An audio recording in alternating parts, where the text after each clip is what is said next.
this video, I'm gonna be talking about how to intensify your eyeshadow, how to make it more opaque, more bright, make it last longer and look gorgeous on your eyelids every time. Now, I'm pretty sure you're aware that there are different types of eyeshadow by itself, different types of palettes, be it high-end or more on the drugstore level, more affordable of course. Using these steps that I bring you in this video will actually make pretty much every single eyeshadow work, because a lot of the times you can see that it is gorgeous in the pan and you're excited to use it, but it does not quite transfer the way it should on your eyelids. The first one is very important because when I just started using makeup, I never did this step, and I find that it does make the greatest difference. Of course, I am talking about prepping your eyelids before applying eyeshadow. What I like to do is when I take my time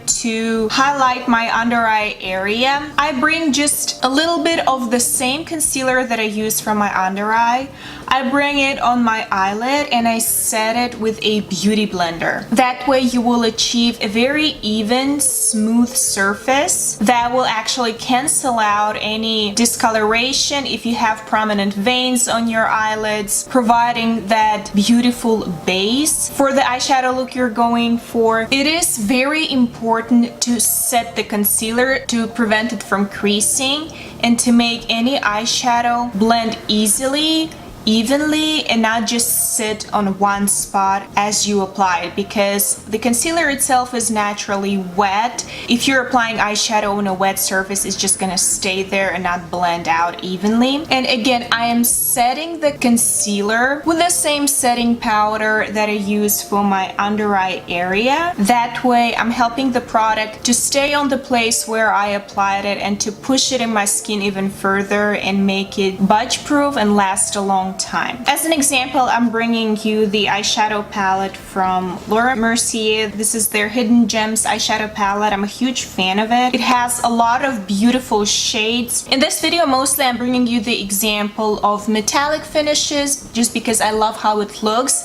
It is a very prominent example of how eyeshadows can perform just exactly the way they are in the pan, but you can use the same tricks for matte finishes, satin finishes, absolutely any eyeshadow of your choice. Now the second is actually pretty straightforward, is using the shadow primer. I know that a lot of people still for some reason neglect it, because taking this extra step prolongs the wear of your eyeshadow big time. It allows it to sit and just stay there without any smudging. I'm using the 24-hour Photo Finish Shadow Primer from Smashbox. It provides a very even base on your eyelids, cancels out any discoloration, and in my opinion, I haven't found a better eyeshadow primer. I highly recommend you checking it out. So here you can see that the eyeshadow just glides on after you used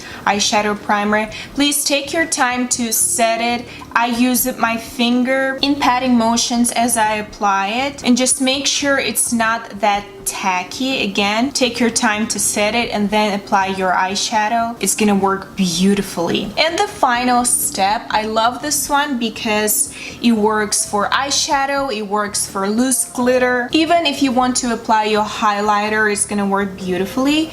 This is applying a facial spray, setting mist, or fixing spray on the eyeshadow brush before you pick up the product from the pan. I'm using the Avian facial spray. I talk a lot about it, so I just like to spray my brush, pick up the eyeshadow, and apply it on my eyelids. It works beautifully even without eyeshadow primer or prepping. It just makes your eyeshadow so intense, very bright, very opaque. My favorite way to use it is with metallic or satin finish eyeshadow. It's just so beautiful. It brightens up your look. It is important not to wet it too much, of course, because you're risking of ruining the eyeshadow. I really hope this was somewhat useful for you. Thank you so much for watching, and I will see you in my next video.